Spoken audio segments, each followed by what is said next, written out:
அவர் என்ன பண்ணல, அந்த வல்லமையும் அதிகாரமும் இருந்தா நிச்சயமா அவரை சிலுவையில இருந்து தன்னை காப்பாற்றிக் கொள்ள முடியும் இல்லையா?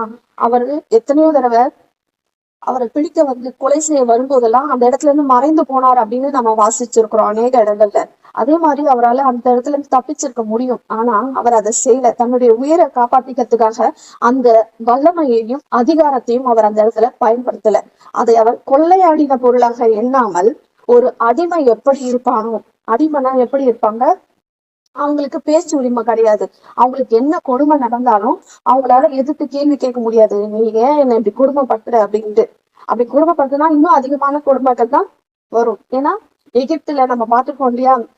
நம்ம இஸ்ரவேல் ஜனங்கள் 400 வருஷம் அடிமைத்தனத்துல இருந்த போது அவர்களுடைய வாழ்க்கையை அவர்கள் கசப்பாக்கினார்கள். அவர்களுடைய ஜீவனும் அவர்களுக்கு கசப்பானது. அப்படிப்பட்ட ஒரு கொடுமையை அவங்க அனுபவிச்சாங்க.